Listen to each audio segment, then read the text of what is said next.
Bismillah. Assalamualaikum warahmatullahi wabarakatuh. Innal hamdalillah nahmaduhu wa nasta'inuhu wa nastaghfiruh wa na'udzu billahi min syururi anfusina wa sayyiati a'malina. May yahdihillahu fala mudhillalah wa may yudlilhu fala hadiyalah. Asyhadu an la ilaha illallah wahdahu la syarikalah. Asyhadu anna Muhammadan abduhu wa rasuluhu la nabiyya ba'dah. Ya ayyuhallazina amanu taqullaha haqqa tuqatih wa la tamutunna illa wa antum muslimun. Amma ba'du, fa inna asdaqal hadits kitabullah wa khairul hadi Muhammadin sallallahu alaihi wasallam. Syarrul umuri muhdatsatuha wa kullu muhdatsatin bid'ah wa kullu bid'atin dhalalah wa kullu dhalalatin finnar. Hai ikhwah, jazakallahu khairan ajmain. Saudaraku yang semoga dirahmati oleh Allah Subhanahu wa taala. Alhamdulillah, segala puji hanya milik Allah Subhanahu wa taala yang kembali mempertemukan kita dalam media ini untuk melanjutkan pelajaran kita dari kitab Ad-Durus Al-Yaumiyah. Sekarang kita masuk pelajaran yang ke-92. An-nahyu 'anil ghadab. Wa may yaqulu wa yaf'alu indal ghadab. Kalau kita bisa terjemahkan dengan manajemen marah ya. Manajemen marah. Marah merupakan orang yang suka marah, orang yang temperamen. Itu merupakan akhlak yang tercela, akhlak yang buruk bagi pelakunya. Dan terkadang seseorang yang marah itu akan berpotensi melakukan keburukan. Akan melakukan keburukan bisa dengan perkataan, bisa dengan perbuatan, ataupun yang lain. Dan kita tahu bahwasanya marah merupakan dari syaitan. Oleh karena itu Nabi SAW berwasiat kepada kita umatnya agar senantiasa bisa menahan marah. Dan Nabi SAW juga memberikan petunjuk kepada kita apa yang harus kita lakukan ketika kita marah. Kita akan bacakan beberapa dalil yang menunjukkan bahwasanya Nabi SAW sudah memberikan petunjuk dalam masalah marah agar kita bisa memanagenya dengan baik, agar mudarat yang ditimbulkan kita bisa meminimalisir, kita bisa meminimalisirkan efek atau dampak yang terjadi akibat dari marah tersebut. Yang pertama, hadis Abu Hurairah radhiyallahu anhu, bahwasanya ada seorang laki-laki datang kepada Nabi Shallallahu alaihi wasallam. Kemudian laki-laki itu mengatakan, "Ausini." Wahai Rasulullah, wasiatkan kepadaku. Wasiati aku. Kemudian Nabi SAW mengatakan, "La tagdob." Janganlah kamu marah. Faradda dzalika miraran. Kemudian laki-laki itu mengulangi kembali, "Ya Rasulullah, ausini." Wahai Rasulullah, wasiati aku. Sampai beberapa kali. Dalam riwayat yang lain sebutkan sampai tiga kali. Sebutkan dalam riwayat Imam Ahmad, nama laki-laki itu adalah Jariyah bin Qudamah. Dalam riwayat Imam Ahmad, Imam Ibnu Hibban, Imam At-Tabrani dalam Jamul Kabir. Begitu juga Imam Baihaqi dalam Syu'abul Iman, dan juga diriwayatkan oleh Imam Ibnu Abi Syaibah dalam Musannafnya. Maksudnya sahabat tersebut bernama Jariyah bin Qudamah radhiyallahu anhu. Adapun yang kita bacakan ini adalah riwayat Imam Bukhari. Jadi Jariyah bin Qudamah radhiyallahu anhu datang kepada Nabi SAW meminta wasiat. "Ya Rasulullah, wasiati aku atau nasihati aku." Dan Nabi SAW mengatakan, "La tagdob." Jangan marah. Kemudian dalil yang kedua, hadis Abu Hurairah radhiyallahu anhu juga, dia berkata, Nabi SAW bersabda, "Laisa syadidu bisur'ati, walakinna syadida alladhi yamliku nafsahu indal ghadab." Muttafaqun alaihi. Kata Nabi SAW, orang yang kuat itu bukan orang yang pandai bergulat. Orang yang kuat bukanlah orang yang pandai berkelahi. Walakinna syadidal ladzi yamliku nafsahu indal ghadab. Tetapi orang yang kuat itu adalah orang yang mampu memanage, menahan dirinya ketika dia marah. Artinya ketika dia marah, dia bisa mengatur tuh. Dia bisa memanage dirinya agar ketika dia marah, dampak negatif yang ditimbulkan sangat kecil, bisa diminimalisirkan. Makanya Nabi katakan laisa syadidu bisur'ah. Orang yang kuat itu bukan orang yang pandai berkelahi, tapi orang yang bisa menahan diri ketika marah, bisa mengontrol dirinya ketika dia marah, tidak mengatakan dengan perkataan yang buruk, atau mungkin dia tidak melakukan aksi dengan tangannya, dengan kakinya, memukul ataupun menendang. Dia bisa mengontrol dirinya, mengontrol jiwanya, sehingga yang terjadi, dampak negatifnya bisa ditekan, bisa diminimalisirkan. Dalil yang ketiga, hadis Abu Dzar Al-Ghifari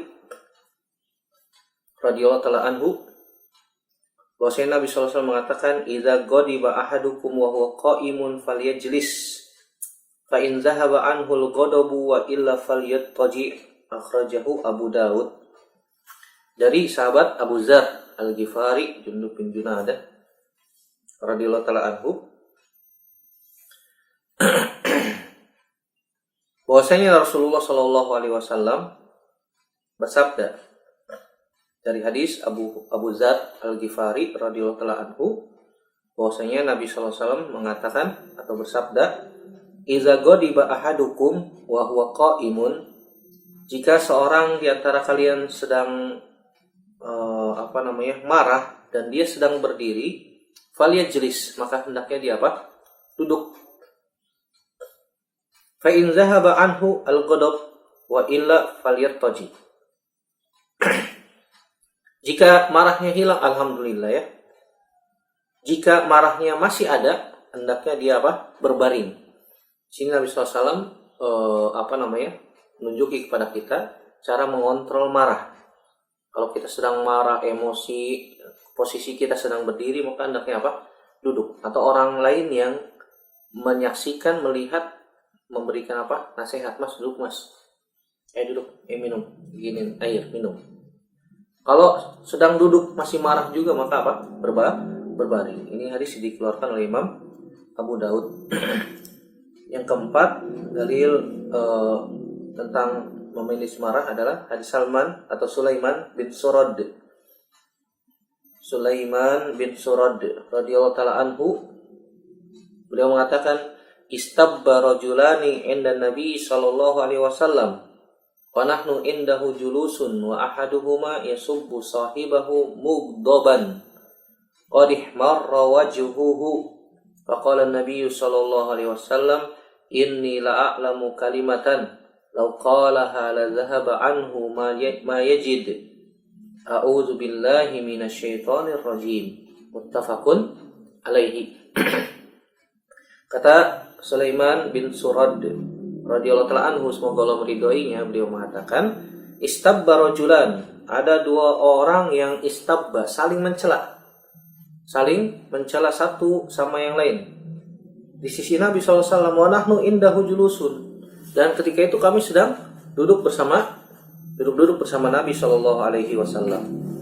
Wa ahaduhuma yasubbu sahibahu mughdaban, dan salah satu dari kedua orang tadi mencela dalam keadaan marah, mencela sahabatnya dalam keadaan marah sampai merah wajahnya, mencela sahabatnya dalam keadaan marah sampai wajahnya memerah. Faqala Nabi SAW, kemudian Nabi SAW mengatakan, inilah a'lamu, sungguhnya aku mengetahui kalimatan, sebuah kalimat, lau qalaha, seandainya dia mengatakan kalimat itu, la dhahaba anhu ma yajid, maka akan hilang apa yang ada pada dirinya. Artinya marahnya akan hilang. Nabi SAW mengajarkan untuk mengucapkan kalau marah, a'udzubillahi minasyaitonir rajim. Aku berlindung kepada Allah dari syaitan yang terkutuk. Muttafaqun alaih. Saudara rahimani wa ikum ajmain. Setelah kita membaca hadis-hadis yang berkaitan tentang memanage marah, maka kita bisa mengetahui bahwasanya marah itu merupakan akhlak yang buruk, akhlak yang tercela. Tidak ada orang yang sedang marah itu tambah baik, nggak ada. Bahkan dampaknya selalu negatif orang yang marah tersebut. Makanya Nabi SAW menjelaskan bahwasanya marah itu, para ulama juga menyebutkan marah itu adalah jamratun yulqiha syaitanu fi qalbi ibni Adam. Sebagaimana hadis keluarkan Imam Tirmizi dalam Kitabul Fitan disebutkan bahwasanya marah merupakan jamratun, bara api, yulqiha asyaitanu fi qalbi ibni Adam, yang dilemparkan oleh syaitan ke dalam hati apa? Ke dalam hati manusia. Fayaglil qalb, sehingga hatinya bergejolak, jantungnya berdebar. Orang kalau marah jantungnya berdebar-debar, memompa darahnya sangat apa? Sangat cepat. Walidzalik yahmarru wajhuhu wa tanfatihu audajuhu wa rubbama yakifu sya'ruhu. Bahkan ada orang yang kalau marah wajahnya merah karena darahnya naik ya, darahnya naik. Orang jantung memompa darah sangat cepat sehingga darah cepat naik ke wajah sehingga wajahnya merah. Bahkan ada orang yang marah sampai urat sarafnya tegang. Bahkan ada orang marah sampai apa? Rambutnya berdiri, subhanallah. Wa rubbama yakifu sya'ruhu. Ada orang yang marah sampai apa? Rambutnya berdiri. Karena jantung berdebar, bara api yang dilemparkan oleh syaitan ke dalam hati manusia, ke dalam jantung manusia. Sehingga jantung sangat cepat memompa darah, sehingga apa? Yang terjadi, ada orang yang ketika marah wajahnya merah, sampai urat sarafnya terlihat besar di leher. Bahkan mungkin ada yang sampai rambutnya berdiri. Oleh karena itu nggak ada orang marah tambah cakep, nggak ada. Orang tambah ganteng nggak ada marah. Ketika marah nggak ada. Tapi kalau ada orang marah, videoin aja tuh. Ini antum nih kalau lagi marah nih. Jelek kan? Nggak ada orang lagi marah tambah cantik, tambah ganteng, nggak ada. Bahkan dampaknya apa? Negatif. Dampak yang ditimbulkan ketika orang sedang marah selalu negatif. Ada yang mungkin pakai apa? Tangan, mukul, atau apa? Beraksi tuh tubuhnya. Tiba-tiba refleks mukul. Atau kakinya. Atau kakinya. Makanya Nabi SAW katakan apa? La taghdab. Jangan marah. Jangan marah. Maksud dari kalimat jangan marah, maksudnya jangan sampai marah tersebut menimbulkan dampak negatif yang besar. Ada orang marah misalnya kepada istrinya, suami marah pada istrinya sampai mengucapkan apa? Kalimat talak. Kalimat talak. Saking marahnya dia. Dia belum bisa mengatur, mengontrol marahnya. Sehingga lisannya mengatakan kalimat-kalimat buruk, tangannya beraksi, kakinya beraksi, dan seterusnya. Dampaknya negatif. Sehingga apa yang terjadi? Menyesal. Penyesalan. Penyesalan itu pasti di belakang, nggak ada yang di depan. Nggak ada penyesalan di depan duluan datang, nggak ada. Makanya Nabi SAW katakan, la taghdab, jangan marah. Kontrol tuh emosi. Jangan dilampiaskan dengan lisan, berkata kasar, berkata buruk. Istrinya dibilang, Masya Allah, seperti binatang. Atau kebun binatang keluar semua, na'udzubillah. Mengatakan kepada anak-anak dengan kalimat-kalimat kasar. Sehingga anak-anak meniru. Oh begini ya contohnya kalau lagi marah ya. Oh ayah begini kalau marah ya. Nanti saya juga begitu deh. Ditiru tuh sama anak. Atau marah kepada istrinya yang senantiasa melayani dia, bersama dia, mengatur rumah, menyiapkan makan untuk dia. mencucikan pakaian, menyetrika pakaian untuk dia, mendidik anak-anaknya dia. Marah, istrinya dibilang macam-macam.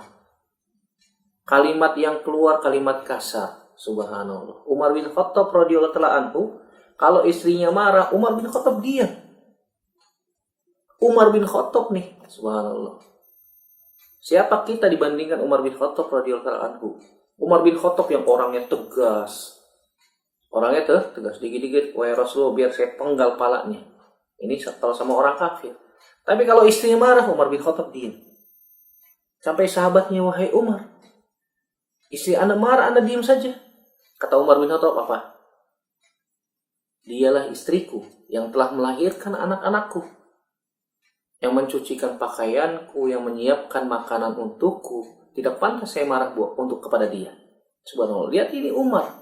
Nah kita, istri kita marah, kitanya tambah tinggi suaranya. Subhanallah. Akhirnya apa yang terjadi? Penyesalan. Makanya kalau ada apa namanya di rumah tangga, namanya rumah tangga, kerikil-kerikil kehidupan, hambatan-hambatan, perselisihan, riak-riak kecil, itu pasti ada. Perselisihan dalam rumah tangga pasti ada.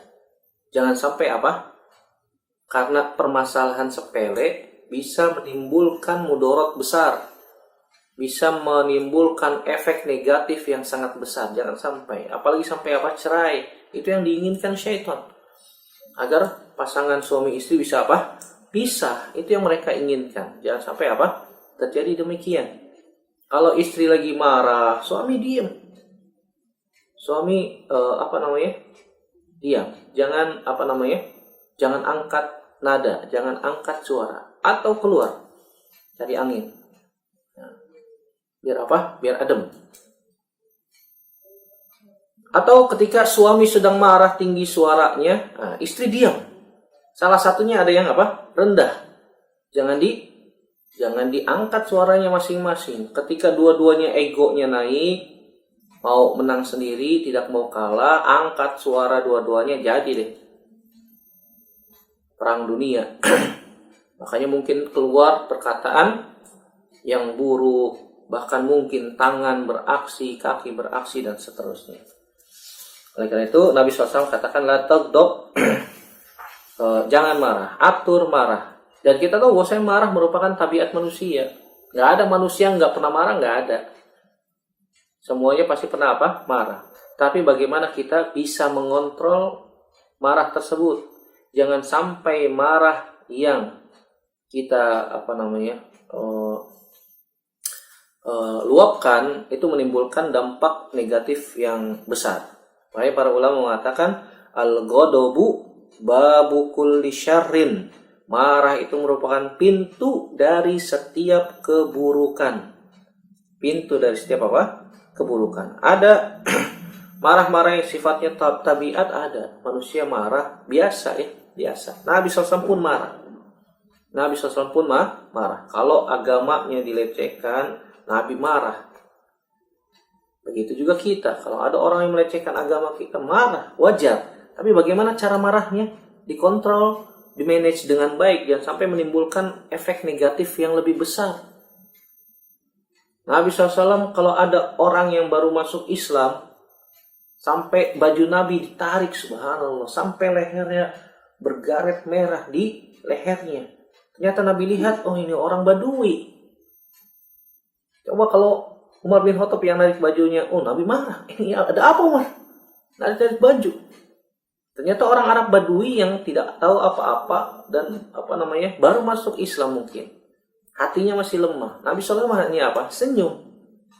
Kata orang Arab Badui tersebut, wahai Muhammad, berikan baju ini buat saya. Subhanallah.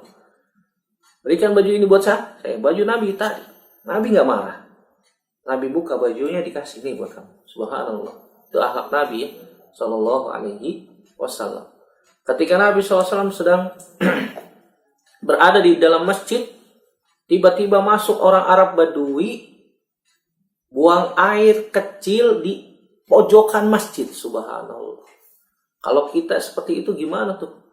Lagi di masjid, ada orang masuk tiba-tiba buang air kecil di pojokan masjid. Para sahabat udah marah. Ada yang cabut pedang, kan begitu. Subhanallah. Kata Nabi SAW apa? Da'uhu. Tenang. Biarin dia. Sampai selesai buang airnya. Buang air kecilnya sampai selesai. Para sahabat sudah naik pitam. Sudah marah. Tapi Nabi SAW tenang ya. Da'uhu. Biarkan. Lihat bagaimana orang alim berpikir panjang ke depan. Da'uhu. Biarkan dia selesai. Coba kalau misalnya dia sedang buang air kecil. Ditarik bajunya ke belakang. Itu najisnya bisa kemana-mana. Tapi kalau dibiarkan sampai selesai, najisnya hanya terkumpul di satu titik saja. Terkumpul di satu titik. Bayangkan bagaimana seorang alim berpikir panjang ke depan. Berbeda dengan orang yang kurang alim, berpikir sesaat waktu itu, emosi sesaat saja. Nabi SAW memanage marah. Tabiat marah. Nabi SAW pernah marah ketika Usamah bin Zaid membunuh orang yang sudah mengucapkan la ilaha illallah. Nabi marah. Ketika dalam sebuah peperangan Usamah bin Zaid sudah terpojok, tapi dengan izin dari Allah dia bisa membalikan keadaan. Sampai orang kafir tersebut sudah mau dibunuh oleh Usamah bin Zaid, dia mengucapkan la ilaha illallah. Kemudian dilaporkan hal itu kepada Nabi SAW. Nabi tanya, wahai Usamah, ataqtulu man qala la ilaha illallah? Apakah engkau membunuh orang yang sudah mengucapkan la ilaha illallah? Kata Usamah bin Zaid, wahai Rasulullah, dia mengucapkan hal itu khaufan min sayfi.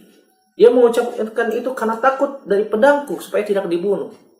Sampai diulangi lagi, wahai Usamah, ataqtulu man qala la ilaha illallah? Apakah engkau membunuh orang yang sudah mengucapkan la ilaha illallah?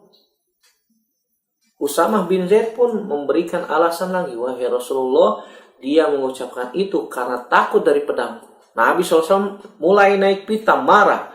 Asyaqaqta qalbak?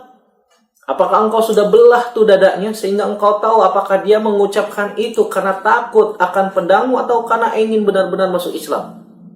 Usamah bin Zaid pun tertunduk diam. Sampai berkata di dalam hati Usamah bin Zaid, semoga waktu itu saya baru masuk Islam. Artinya apa? Nabi SAW marah. Marah tapi marahnya bisa dikontrol. Sehingga dampak negatif yang ditimbulkan sangat kecil. Kecil. Jadi marah itu dibolehkan. Tapi marah yang bisa dikontrol, yang menimbulkan dampak negatif yang bisa diminimalisir. Dari hadis-hadis ini kita bisa ambil faidah. Yang pertama, semangatnya para sahabat dalam menuntut ilmu. Semangatnya para sahabat dalam menuntut ilmu. Jadi para sahabat bertanya sampai mereka mengatakan, ya Rasulullah ausini, wahai Rasulullah wasiati aku, nasihati aku. Tanya ya, kalau nggak tahu tentang sebuah permasalahan tanya kepada siapa? Orang yang berilmu, pada ustadz atau kepada yang faham tentang agama. Fas'alu ahla zikri in kuntum la ta'lamun. Kata Allah Subhanahu wa taala, maka bertanyalah kepada ahli ilmu jika kalian tidak tahu. Dalam masalah urusan dunia saja kita tanya tentang kepada ahlinya. Tanya tentang mobil kepada ahlinya, servis mobil. Tanya tentang servis motor ya, tanya sama ahlinya yang bisa menservis motor. Jangan dia mau servis motor, tanyanya ke tukang roti. Mas, ini rusak apanya? Ya tukang roti nggak tahu karena bukan ahlinya, ahlinya. Kalau tukang rotinya dia sok tahu, yang ada itu motor bukan tambah baik, bisa jadi adonan roti, bisa jadi alat adonan roti, atau malah tambah rusak karena bukan ahlinya. Begitu juga tentang masalah agama, kita bertanya kepada ahlinya yang faham tentang Al-Quran, yang faham tentang hadis Nabi SAW. Jangan tanya tentang agama Islam ke siapa? Ke yang bukan ahlinya. Tanya agama Islam ke pelawak, nggak nyambung. Ya pelawak, bukan ahli ilmu. Nggak tahu tentang Al-Quran, nggak tahu tentang hadis Nabi, nggak bisa bahasa Arab, tanya agama ke pelawak.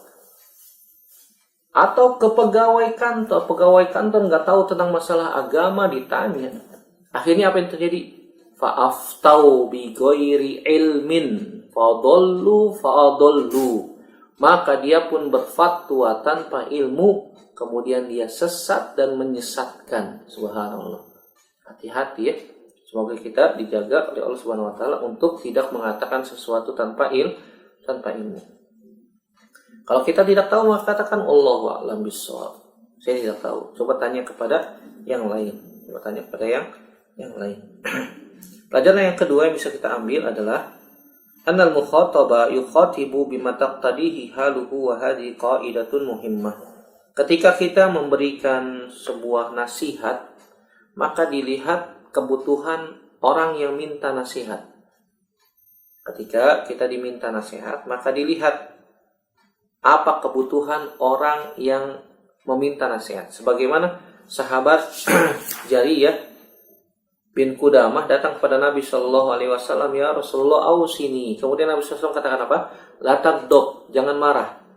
Kenapa? Karena Nabi SAW tahu nih orang temperamen. Nabi berikan wasiat, nasihat agar jangan marah. Jadi kita perlu pahami juga nih orang butuhnya apa nih. Kalau misalnya dia butuh nasihat tentang berbakti kepada kedua orang tua, misalnya kita tahu nih orang durhaka nih sama orang tua, nasihati, mas jangan durhaka sama orang tua, berbuat baik kepada kedua orang tua, kunjungi orang tua, bantu orang tua, jangan lalaikan, jangan dicuekin orang tua. Orang yang durhaka sama orang tua, Allah balas kontan di dunia dan di akhirat. Orang yang durhaka kepada orang tua maka akan hidup melarat, sulit, susah. Buktinya banyak. Buktinya banyak. Orang yang durhaka sama orang tua hidupnya melarat. Buktinya banyak. Oleh karena itu ketika kita menasehati, lihat keadaan orang yang akan kita nasihati. Dia butuh apa tuh? Oh Ustadz, ada orang yang butuh uang. Ya udah kita kasih uang. Minta nasihat Ustadz, ya, ujung-ujungnya pinjam duit. Pinjam duit, kasih. Pinjam duit. Yang penting apa? Kita tulis, catat. Oh, antum pinjam duit. Mau bayarnya kapan? Berapa? Oh iya, baik. Kalau dia amanah, ya sudah kasih. Kalau dia kebiasaan gimana Ustaz? Sekali nggak bayar, 2 kali nggak bayar. Nasehatin. Jangan suka pinjam duit nggak bayar. Nanti hutang itu akan dibawa sampai mati. Kalau dia beriman takut. Ya Ustaz, afwan, anak nggak pinjam lagi deh. Sebenarnya anak begini nggak punya uang untuk bayar. Ya sudah. Kalau begitu kita ikhlaskan. Tapi jangan diulangi lagi. Ya, jangan diulangi lagi. Gampang-gampang pinjam duit tapi nggak bayar. Masalullah salamata wal afiyah. Dan contohnya banyak ya di dalam hadis Nabi sallallahu alaihi wasallam, orang-orang yang datang kepada Nabi untuk minta nasihat. Pelajaran yang ketiga, an-nahyu anil ghadab. Larangan marah. Larangan marah di sini tentu saja maksudnya adalah larangan bukan secara mutlak. Artinya bagaimana Nabi SAW mengajarkan kepada kita agar kita bisa mengontrol marah. Dan Nabi SAW dalam hadis tadi yang sudah kita sebutkan, Nabi memberikan solusi, baik perkataan maupun perbuatan. Jadi ada obatnya tuh. Nabi SAW sudah memberikan obatnya agar marah itu bisa terkontrol. Yang pertama bisa dalam bentuk perkataan, ataupun yang kedua bisa dalam bentuk perbuatan. Adapun obat marah dalam bentuk perkataan, Nabi SAW sudah sebutkan tadi dalam hadis Sulaiman bin Surad radhiyallahu ta'ala anhu. Ada orang yang berselisih. Ketika sedang duduk-duduk bersama Nabi, ada 2 orang yang berselisih, kemudian salah satunya mencela yang lain. Kemudian dibalas dalam keadaan marah. Kemudian sampai wajahnya merah. Nabi SAW mengatakan, "Inilah a'lamu kalimatan law qalaha la dhahaba anhu ma yajid." Aku mengetahui sebuah kalimat kalau seandainya diucapkan maka akan hilang marah tersebut. Itu ta'awuz, a'udzubillahi minasyaitonir rajim. Hadisnya sahih dikeluarkan oleh Imam Bukhari dan Imam Muslim. Jadi ini obat marah dalam bentuk apa perkataan. Kalau misalnya ada orang marah, nasihati, mas, ta'awuz. A'udzubillahi minasyaitonir rajim. Bukan istighfar ya. Mas istighfar kalau dalam marah. Istighfar mas, bukan, tapi ta'awuz. Mengucapkan kalimat a'udzubillahi minasyaitonir rajim. Aku berlindung kepada Allah Subhanahu wa taala dari godaan syaitan yang terkutuk, bukan istighfar. Ini mungkin karena nggak paham. Nah, ada hadisnya. Kalau ada orang marah, baca ta'awuz, a'udzubillahi minasyaitonir rajim. Atau dalam bentuk yang kedua, obat marah adalah dalam bentuk perbuatan. Itu hadis hadis Abu Dzar Al-Ghifari radhiyallahu ta'ala anhu. Nabi SAW mengatakan, "Idza ghadiba ahadukum wa huwa qa'imun falyajlis, fa in dhahaba anhu al-ghadabu wa illa falyattaji." Akhrajahu Abu Daud. Kata Nabi SAW, jika seorang itu marah, maka hendaknya dia duduk. Kalau duduk masih marah juga, berbaring tidur. Ini hadisnya dikeluarkan oleh Imam Abu Daud. Para ulama juga menjelaskan, kalau sudah berbaring masih marah juga Ustaz, gimana tuh? Kalau masih marah juga, maka hendaknya dia berwudu. Karena marah itu kan bara api yang dilemparkan syaitan ke dalam hati manusia. Nah, bisa dengan berwudu. Atau kalau sudah berwudu masih marah juga, baca Quran. Karena Al-Quran syifa lima fis sudur. Karena Al-Quran itu adalah penyembuh apa yang ada dalam hati. Bisa tenang. Atau sholat, kemudian baca Quran. Sehingga hatinya bisa tenang. Maka insya Allah dengan izin dari Allah Subhanahu wa taala marahnya bisa reda. Kalau masih marah juga gimana Ustaz? Keluar rumah. Pindah tempat. Keluar ke masjid. Jangan ke tempat yang lain ya, ke masjid. Jangan ke pasar. Ke pasar mungkin bisa jadi tambah marah. Melihat pedagang 5.000. Masya Allah. Beli sesuatu ditawar gak dikasih, bisa tambah marah lagi tuh. Ke masjid. Ngapain? Tadi wudu, sholat, zikir, baca Quran. Kalau capek tidur. Tidur. Ustaz, masjidnya dikunci Ustaz. Masya Allah. Ya di teras masjid. Ustaz, masjidnya nggak ada terasnya. Masya Allah. Cari masjid yang lain. Di Jakarta banyak masjid ya. Banyak masjid. Kalau sudah reda baru pulang. Ya bicara lagi sama istri, minta maaf dan seterusnya. Nggak ada masalah kita dahulu yang minta maaf. Tidak ada masalah.